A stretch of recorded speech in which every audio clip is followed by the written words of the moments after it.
ہمارے چینل میں خوش آمدید۔ تو چلیے شروع کرتے ہیں آج کی کہانی۔ شادی کے 4 سال ہو چکے تھے اور ان 4 بدترین سالوں میں میں ہر دن اپنے اس فیصلے پر بہت پچھتائی۔ یہ میری پسند کی شادی تھی اور سلیمان سے شادی کرنے کے لیے میں نے اپنے پورے خاندان سے ٹکر مول لے لی تھی۔ میں چونکہ یتیم تھی، ایسے وقت میں میرے ساتھ سپورٹ کرنے والا اور میرے حق میں بولنے والا کوئی نہ تھا۔ البتہ مجھے میرے اپنے ہی تانا دینے کے لیے ہر وقت تیار رہتے تھے کہ یہ کیسی قرآن کی حافظہ ہے کہ غیر مرد سے آنکھیں چار کر کے لو میرج کر رہی ہے۔ ارے اس کی ماں کی تربیت ہی ایسی ہوگی، تبھی تو قرآن کی تعلیم بھی اس کا کچھ نہ بگاڑ سکی۔ ہمیں تو لگتا ہے کہ مدرسے جانے کی آڑ میں ہی یہ اسی کام کے لیے نکلتی رہی ہوگی۔ کیا پتہ چلتا ہے ایسی لڑکیوں کا جن کے سر پر باپ یا بھائی نہ ہو۔ الغرض جتنے منہ اتنی باتیں مجھ یتیم نے چچی کے گھر میں رہ کر سنی۔ میرے ابو تو بچپن میں ہی انتقال کر گئے تھے۔ وہ ایجوکیشن کے محکمے میں کلرک تھے، تو ان کی وفات کے بعد ان کی پینشن سے ہم دونوں ماں بیٹی کا گزارا ہونے لگا۔ 2 کمروں کا یہ چھوٹا سا گھر ہمارا ذاتی تھا، جس کے دوسرے فلور پر چچی اور ان کی فیملی رہتے تھے۔ ابو کی وفات کے بعد ہمیں سب سے زیادہ پریشانی چچی کی فیملی سے تھی۔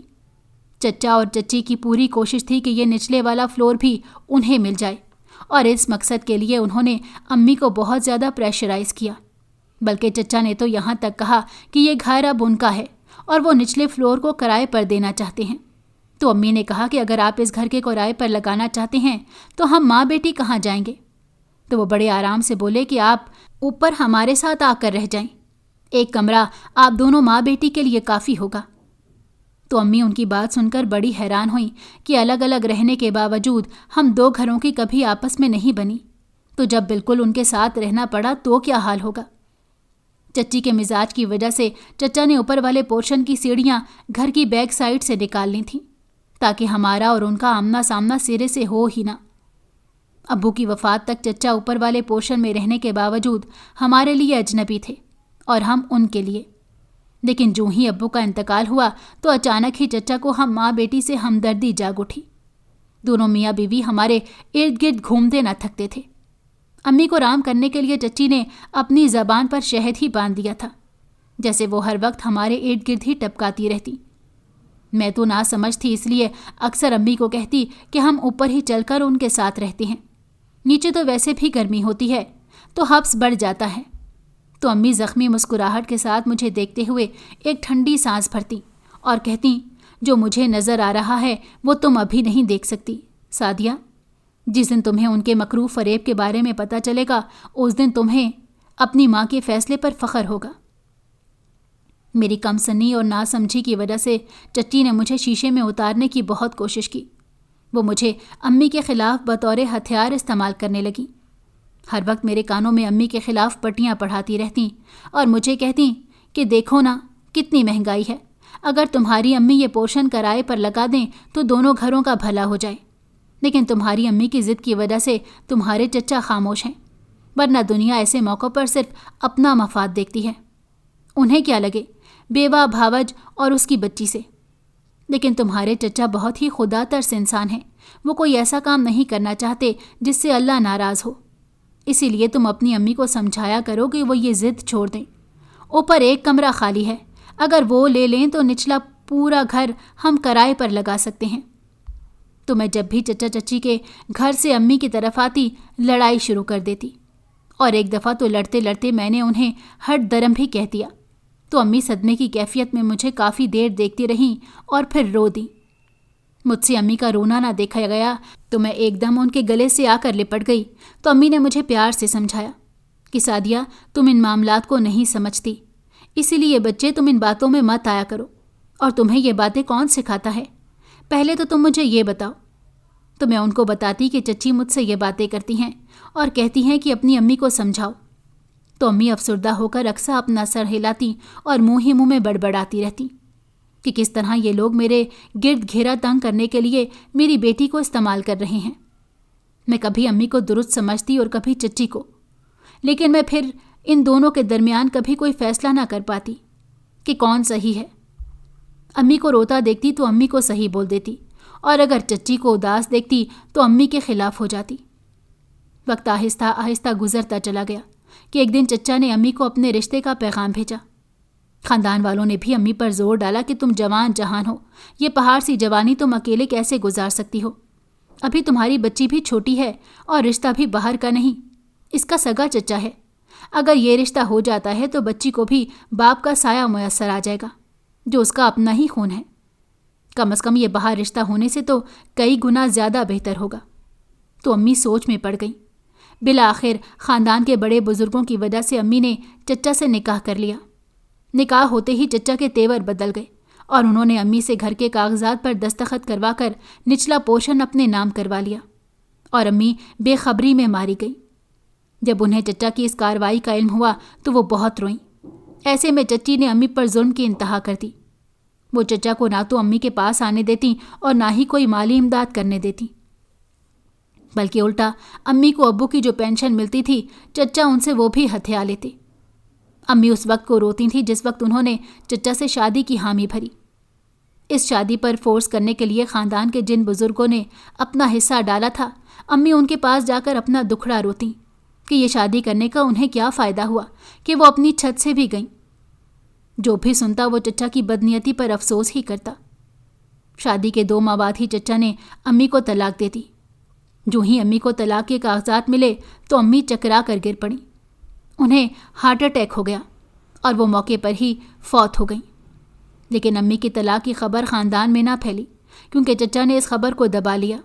सिर्फ मैं जानती थी, लेकिन मुझे चच्ची ने डरा धमका कर चुप रहने की तलकीन की। बसूरत दीगर उन्होंने मुझे आंखें निकालते हुए कहा कि हम तुम्हें धक्के देकर बाहर निकाल देंगे। बेघरी क्या होती है ये मुझे अच्छे से पता था, लिहाजा मैंने अपने होंठ सी लिए क्योंकि इसी में आफियत थी। अम्मी की वफ़ात से 1 माह पहले ही मैं कुरान की तालीम मुकम्मल कर चुकी थी। अब मैं एक हाफिज़ा थी और अम्मी ने हस्बे वादा मुझे स्कूल में दाखिल करने के वादे को पूरा करना ही चाहा था कि यह सानेहा हो गया और उनकी ज़िंदगी ने वफ़ा न की। दरअसल मेरी अम्मी की बहुत ख्वाहिश थी कि मैं कुरान हिफ्ज़ करूं।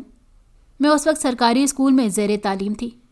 अम्मी ने जब अपनी ख्वाहिश का इजहार किया तो मुझे ये इल्म नहीं था कि मुझे अपनी तालीम को खैराबाद कहना पड़ेगा और ना ही इस हवाले से कोई इतनी समझ थी। अम्मी ने जब मेरा दाखिला मदरसे में करवाया और मुझे स्कूल के टाइम वो मदरसा ले जाने लगीं तो मैंने परेशान होकर उनसे पूछा कि मैं स्कूल किस वक्त जाऊंगी।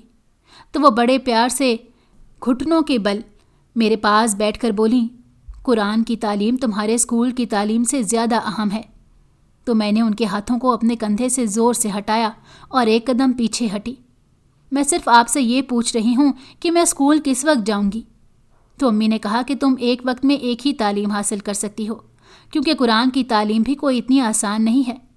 ये मुकम्मल तवज्जो और वक्त चाहती है, इसीलिए मदरसे में तुम्हारा फुल टाइम ही गुजरेगा। इसमें स्कूल की तालीम के लिए वक्त नहीं मिल पाएगा। तो मैं रो दी, ज़िद करते हुए बोली कि अगर मैं स्कूल नहीं जाऊंगी तो मेरी सारी सहेलियां मेरा मजाक उड़ाएंगी और मुझे जाहिल कहेंगी। तो अम्मी ने मुझे प्यार से अपने सीने से लगाकर बोला कि जिसके सीने में कुरान दाखिल हो जाता है उसका ना तो कोई मजाक उड़ा सकता है और ना ही उसे कोई जाहिल कह सकता है। ये तो बड़े फजल के फ़ैसले होते हैं और हर कोई कुरान हिफ्ज़ नहीं कर पाता, इसलिए लगन से ये दीनी तालीम हासिल करो। तो मैं खामोश हो गई, लेकिन फिर अम्मी से वादा लिया कि मेरा जो ही कुरान हिफ्ज़ हो जाएगा तो वो मुझे दोबारा स्कूल में दाखिल करवा देंगी। तो अम्मी ने मुस्कुरा कर मुझे कहा कि वादा रहा, जो ही तुम कुरान हिफ्ज़ करोगी तो मैं तुम्हारा दाखिला स्कूल में करवा दूंगी। और यूं 5वीं क्लास के बाद मैंने स्कूल जाना तर्क कर दिया और घर के पास ही एक मदरसे में दाखिल हो गई, जहाँ से मैंने मदरसे की बाजी से कुरान की तालीम लेने लगी और उसके साथ साथ मैं कुरान भी हिफ्ज़ करती जा रही थी। मैं चूँकि ज़हीन थी इसलिए बहुत जल्द मैंने कुरान पाक को हिफ्ज़ कर लिया। लेकिन फिर अम्मी की ज़िंदगी ने ही वफ़ा न की कि वो मुझे स्कूल में दाखिल करवाने का वादा पूरा करती। मैं बहुत परेशान थी क्योंकि अब मेरे सर पर ना बाप का साया था और ना माँ का, और चच्ची के अज़ाइम अब मेरे सामने खुलकर सामने आ रहे थे। वो बातें जो अम्मी मुझसे ढके छुपे अंदाज में चच्ची के हवाले से करती थी वो मुझे अब समझ में आ रही थी। अम्मी ने खुलकर कभी भी चच्ची के ख़िलाफ़ बात न की ताकि मेरे दिलो दिमाग पर रिश्तों के हवाले से कोई नफ़रत पैदा ना हो। लेकिन अब अपने खूनी रिश्तों को एक भेड़िए के रूप में देखकर मैं अम्मी को रो रो कर याद करती। ابو की वफ़ात के बाद अम्मी जिन सदमात से गुजरी थीं और फिर अपनों के दिए ज़ख्मों से इस कदर नढाल हो गईं कि बिला आखिर मौत की आगोश में जा सोईं। मैं अपनी साबिर माँ की मौत का जिम्मेदार चचा को समझती थी। खूनी रिश्ते इस हद तक जालिम हो सकते हैं, ये मेरे तसव्वुर में भी न था। चचा ने माँ से निकाह के बाद मकान के कागजात अपने नाम होने के बाद जिस तरह से अम्मी को तलाक दी, उस बात ने मेरी रूह तक को ज़ख्मी कर डाला। मैं अक्सर मदरसे वाली बाजी के पास जाकर खूब रोती। इस तरह से मेरा दिल भी हल्का हो जाता और वो अक्सर तसल्ली देते हुए मुझे कहती कि सादिया तुम सब्र करो, क्योंकि सब्र करने वाले के साथ हमेशा अल्लाह ताला की ज़ात होती है। एक दिन मैंने उन्हें बताया कि मैं पढ़ना चाहती हूँ, लेकिन कुछ समझ नहीं आ रही कि मैं अपने इस शौक़ को कैसे पूरा करूँ। तो वो मुस्कुरा दी और कहने लगीं कि बस इतनी सी बात है, मेरे पास किताबें पड़ी हैं, तुम मुझसे पढ़ लिया करो और फिर प्राइवेट मैट्रिक का इम्तहान दे देना। तो मैंने 6ठी जमात से लेकर 10वीं तक इंतहाई खामोशी के साथ मदरसे वाली बाजी के पास पढ़ना शुरू कर दिया। ये उनकी बहुत बड़ी मेहरबानी थी कि उन्होंने मेरे मैट्रिक की दाखिला फ़ीस अपनी तरफ से भिजवा दी और यूं मैं मैट्रिक का इम्तहान बआसानी दे सकी। चच्ची की बेरहमी मुझ पर वैसे ही जारी थी। वो मुझे बात बात पर अपने एहसानात गिनवाती रहती। हर आए गए के सामने सती सावित्री बनकर ये बताना ना भूलती कि हमने बिन माँ बाप की बच्ची को ना सिर्फ अपने घर में रखा, बल्कि इसके तमाम खर्चे भी पूरे कर रहे हैं। लेकिन सच तो ये था कि ना मेरे पास गर्मियों के कपड़े होते और ना ही सर्दियों के कपड़े। पुराने कपड़े रफू कर करके दोबारा पहन लेती, लेकिन चच्ची जहाँ पर हर महीने अपने और अपनी बेटियों के लिए कपड़े बनाती थी, मेरी बार उन्हें महंगाई और खर्चे याद आना शुरू हो जाते। मुझे अपने ही चचा की बेटियों की अक्सर उतरन पहनने को मिलती, तो वो भी मैं सब्र शुक्र करके पहन लेती कि उसके अलावा मेरे पास और कोई ऑप्शन नहीं था। चची ने अपनी बेटियों को तो शहर के महंगे तरीन स्कूलों में दाखिल करवाया हुआ था, लेकिन उनकी पूरी कोशिश थी कि मैं अनपढ़ ही रहूं और वो अपनी कोशिश में कामयाब भी हो जाती। लेकिन भला हो मदरसे वाली बाजी का कि उन्होंने मुझ यतीम पर कमाल मेहरबानी करते हुए मैट्रिक के इम्तहानात तक मेरी मदद कर डाली और मैं उनके तवस्सुत से मैट्रिक के इम्तहान में बैठ गई। इल्म हासिल करने का शौक़ तो मुझे अम्मी की ज़िंदगी में ही था, लेकिन उनके मरने के बाद इल्म की शमा मेरे दिल में बहुत तेज़ी से जल उठी, क्योंकि मुझे अपने उन हालात से निकलने का वाहिद ज़रिया यही नज़र आ रहा था कि मैं किसी तरीके से तालीम याफ्ता हो जाऊं, ताकि मैं अपने पैरों पर खड़े होकर हमेशा हमेशा के लिए चच्ची के घर से चली जाऊं। मैंने अपनी ज़िंदगी में ठान ली थी कि जो ही मेरी तालीम मुकम्मल हो, मुझे नौकरी मिलेगी। मैं सबसे पहले इस अकूबत खाने से निकलूंगी जहाँ पर पल पल मेरी बेइज्जती की जाती थी, और जब मेरे पास इतने पैसे हो गए तो मैं अम्मी अब्बा का ये घर जिस पर मेरा हक था उनसे ले लूँगी। चच्ची मुझसे सारे घर का काम भी करवाती और बातें भी सुनाती रहती। वो जब मेरी तरबियत के हवाले से मेरी माँ तक जाती तो मैं रो देती। कई बार चच्ची को कहा कि मेरी मरी हुई माँ को कुछ ना कहा करें, तो उन्हें मेरी बात लड़ जाती और वो मुझे अक्सर बातें सुनाते हुए कहती कि तुम्हारी माँ अगर इतनी अच्छी होती तो कभी भी मेरे खाविंद को मुझसे ना हथियाती। उधर शादी की बात हुई नहीं कि तुम्हारी माँ मेरे खाविंद से निकाह करने के लिए तैयार खड़ी थी। अपने खाविंद को तो खा गई, अब मेरे खाविंद की बारी थी। शुक्र है नामुराद खुद ही मर गई। चच्ची जब चिढ़ती तो फिर चुप होने का नाम न लेती, और मैं अपनी पाक बाज माँ के हवाले से चच्ची की बातें सुनते सुनते जब थक जाती तो कमरा बंद करके बैठ जाती और कानों पर हाथ रख के ज़ोर ज़ोर से सूरह रहमान की तिलावत शुरू कर देती।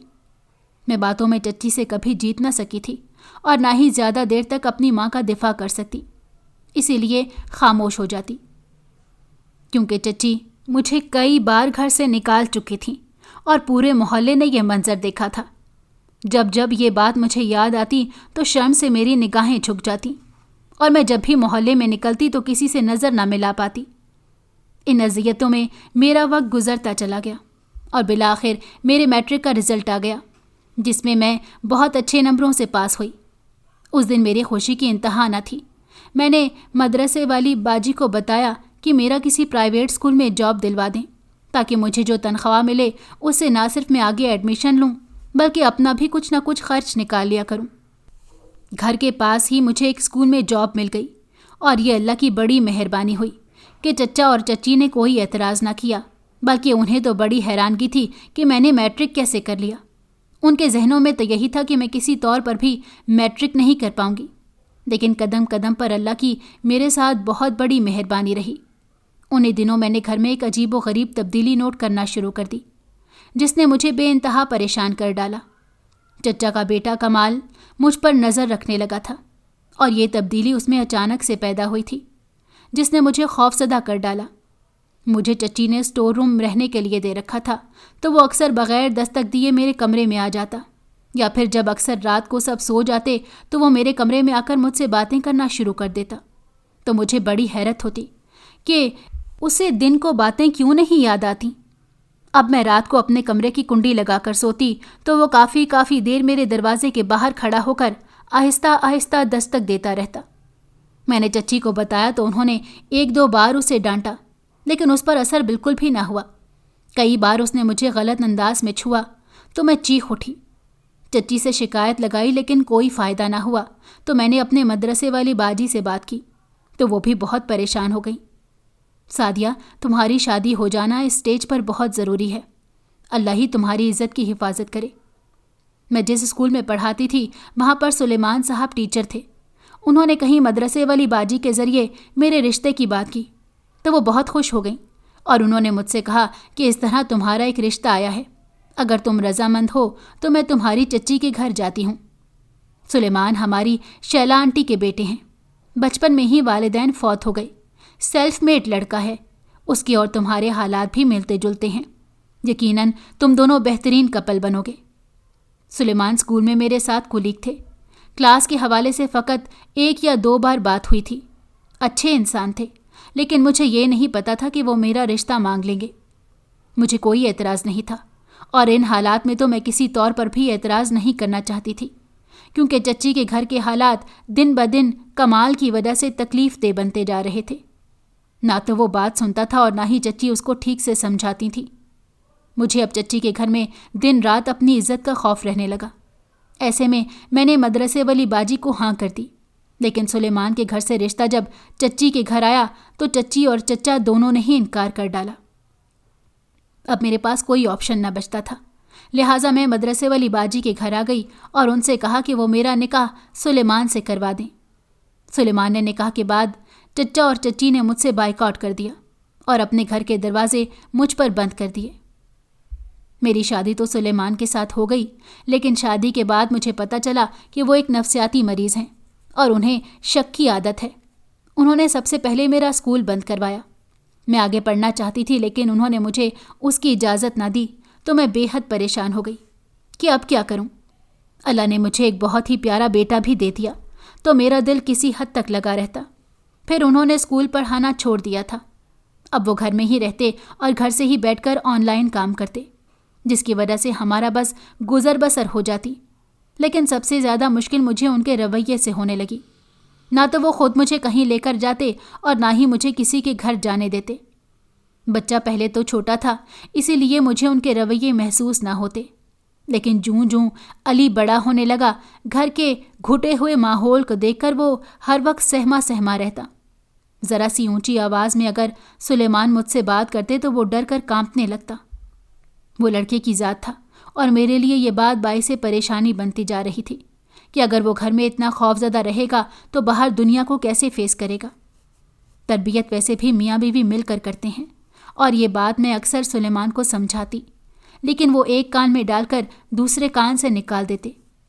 उनकी एक आदत और बड़ी तकलीफ दे थी कि वो जब घर से बाहर निकलते तो दरवाजे को ताला लगा देते, ताकि उनकी गैर मौजूदगी में कोई खातून भी मुझसे मिलने ना आए।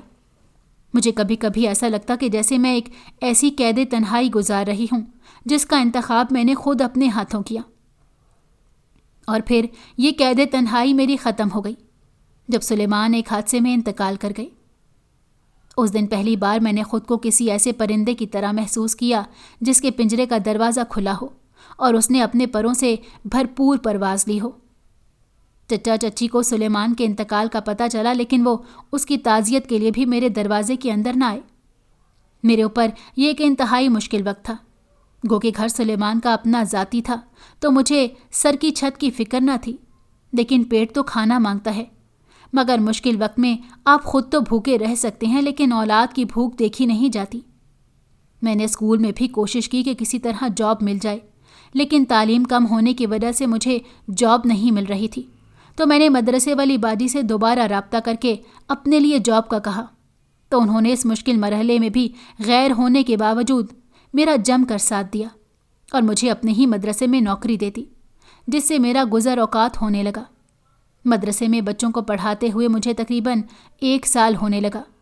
تبھی مدرسہ جاتے ہوئے اکثر ایک 13 سالہ لڑکی کو دیکھتی جو کہ جھگی میں رہتی تھی، اور اکثر وہ اپنے گندے مندے حلیے کے ساتھ مدرسے کے دروازے پر آ کر کھڑی ہو جاتی اور بچوں کو سپارہ پڑھتے ہوئے دیکھتی رہتی۔ اس کی آنکھوں میں مجھے پڑھنے کی لگن نظر آتی۔ جانے کیوں اسے دیکھ کر ایسا لگتا کہ جیسے یہ میں خود ہوں، جسے پڑھنے کی طلب دنیا سے بے نیاز کر دیتی ہے۔ تو میں نے اسے ایک دن ہاتھ کے اشارے سے اپنی طرف بلایا تو وہ منہ میں انگلی ڈالے شرماتے ہوئے میرے پاس آئی۔ تو میں نے اسے کہا کہ اگر آپ میرے پاس قرآن پاک پڑھنا چاہتی ہیں تو آ جایا کریں۔ تو وہ کہنے لگی کہ میرے پاس تو سپارہ ہی نہیں، تو کیسے پڑھنے کے لیے آ جاؤں؟ تو میں مسکرائی اور اسے کہا کہ سپارہ میں آپ کو دوں گی، بس آپ آ جایا کریں۔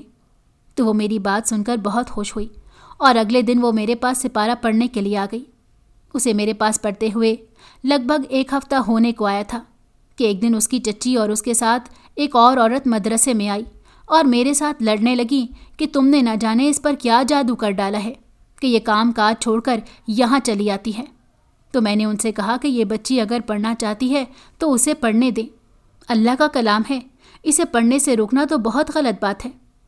تو وہ عورتیں انتہائی بدتمیزی کے ساتھ میرے ساتھ بولی، تو پھر تم ہمارے گھر کا کام کر دیا کرو، ہم بچے تمہارے پاس چھوڑ دیں گے۔ تو میں ان کی بات سن کر خاموش ہو گئی اور وہ بچی کو میرے سامنے بازو سے گھسیٹتے ہوئے گھر لے گئی۔ 2 دنوں تک وہ بچی میرے پاس نہ آئی، لیکن نہ جانے کیوں میری نظریں دروازے پر ہی ہوتی۔ مجھے ایسا لگتا کہ جیسے ایک اور سعدیہ حالات کے شکنجے میں پھنسی ہوئی ہے۔ ایک دن میں مدرسہ جانے کے لیے نکل ہی رہی تھی کہ وہ بچی ہمارے گھر آ گئی۔ مجھے آپ ادھر ہی پڑھا دیا کریں۔ علم کی تڑپ اس کی آنکھوں میں دیکھ کر میں مسکرا دی۔ مجھے وہ مدرسہ آنے نہیں دیں گے، یہاں کا انہیں پتہ نہیں چلے گا۔ اس نے مزید وضاحت دی تو میں نے اس کے سر پر ہاتھ رکھا اور کہا کہ میں تمہیں ضرور پڑھاؤں گی۔ ایک دن نہ جانے کیسے اس کے گھر والوں کو پتہ چل گیا تو وہ ڈنڈے لے کر میرے گھر پہنچ گئے۔ میں بری طرح سے گھبرا گئی۔ جیسے ہی مجھے مارنے کے لیے انہوں نے ڈنڈا اٹھایا تو میرے پیروں تلے سے زمین نکل گئی۔ میرا بیٹا زور زور سے رونے لگا تو میں نے اسے اپنے سینے سے لپٹا لیا۔ مجھے اپنی موت سامنے نظر آ رہی تھی۔ غم تھا تو اپنے بیٹے کا کہ میرے بعد نہ جانے اس کا کیا حال ہوگا۔ لیکن میرے اوسان اس وقت خطا ہو گئے جب میرے اوپر اٹھے ہوئے ڈنڈے 4 لوگوں نے اپنے ہاتھوں پر روک لیے اور میرے سامنے ڈھال بن کر کھڑے ہو گئے۔ وہ کوئی اور نہیں، میرے چچا، چچی اور محلے کے 2 بزرگ حضرات تھے۔ ایک دم چچا گرج کر بولے کہ ایک قدم بھی تم لوگوں نے مزید آگے بڑھایا تو میں پولیس کو بلوا لوں گا۔ پولیس کا نام سنتے ہی جھگی والے وہاں سے دم دبا کر بھاگ گئے۔ محلے کے بزرگ تو اپنے گھر جا چکے تھے، لیکن میں اب تک حیرت بھری نظروں سے اپنے چچا چچی کو دیکھنے لگی۔ وہ لوگ میری طرف مڑے اور پھر ہاتھ جوڑ کر میرے سامنے کھڑے ہو گئے۔ میں اس منظر کو دیکھ کر پریشان ہو گئی کہ ایک دم چچی روتے ہوئے بولی، ہمارا مکافات عمل شروع ہو چکا ہے، سعدیہ خدا کے لیے ہمیں معاف کر دو۔ تو میں ہکا بکا ان کی طرف دیکھنے لگی کہ یہ کیا کہہ رہی ہیں۔ تم پر جو بھی ظلم کیا وہ ظلم میرے منہ کے آگے آیا ہے۔ کمال کو فالج ہو گیا، وہ بستر پر پڑا ہے۔ بیٹیوں کی شادیاں کر کے دیں تو وہ لوگ فراڈ نکلے۔ ایک کو طلاق ہو گئی اور دوسری ذہنی طور پر پاگل ہو گئی۔ وہ گھر جو ہم نے اپنے اور اپنے بچوں کی لالچ میں تمہارا حق مار کر لیا تھا، وہ میرے بچوں کے کام بھی نہ آیا اور نہ ہی اس میں ہم ایک دن بھی سکون سے رہ سکے۔ ہم تمہیں لینے آئے ہیں، تم ہمارے ساتھ چل کر رہو۔ وہ گھر تمہارا ہے، ہم تمہیں لکھ کر دینے کو تیار ہیں۔ میں نے ان فرعون صرف لوگوں کی طرف دیکھا۔ کل یہ اتنے طاقتور تھے کہ ان کے بیٹے کے ہاتھوں میری عزت داؤ پر لگی ہوئی تھی۔ اگر میں بر وقت سلیمان سے شادی کا فیصلہ نہ کرتی تو اپنی عزت ان کی 4 دیواری میں برباد کر چکی ہوتی۔ سچ کہا ہے کہ لالچ کا برا ہی انجام ہوتا ہے۔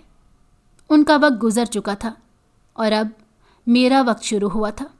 جس میں میں خود کو بہت طاقتور محسوس کر رہی تھی، لیکن پھر نہ جانے کہاں سے میرے دل میں خدا خوفی بھر آئی۔ اگر میں بھی انہی کی طرح بن جاتی تو پھر ان میں اور مجھ میں کیا فرق رہ جانا تھا۔ میں نے انہیں معاف کر دیا اور ان کی آسانی کی دعا کرتی۔ چچا نے میرے مکان کے کاغذات میرے حوالے کر دیے۔ میں اپنے بیٹے کو لے کر جب اپنے امی ابا کے گھر میں داخل ہوئی تو بے اختیار میری آنکھوں سے آنسو نکل آئے۔ یہ وہی گھر تھا جہاں سے مجھے زور زبردستی سے نکالا گیا۔ اس گھر کو ہتھیانے کے لیے چچا نے نکاح کی آڑ میں میری ماں سے بے وفائی کی، انہیں دھوکہ دیا۔ آج اسی چچا نے اپنے ہاتھوں میرا حق مجھے لوٹا دیا۔ بے شک اللہ تعالیٰ صبر کرنے والوں کے ساتھ ہے۔ میں نے چونکہ اپنا اور امی کا معاملہ اللہ کے سپرد کیا تو اللہ نے اس کا بہتر اجر مجھے دے دیا۔ صحیح کہا ہے کسی نے کہ اللہ کی لاٹھی بے آواز ہے۔ اگر آپ کو ہماری کہانی پسند آئی ہو تو ہمارے چینل کو لائک کریں اور سبسکرائب کر دیں۔ بیل نوٹیفیکیشن کو بھی آن کر دیں تاکہ ہماری آنے والی ہر مزیدار کہانی آپ کو وقت پر ملتی رہے۔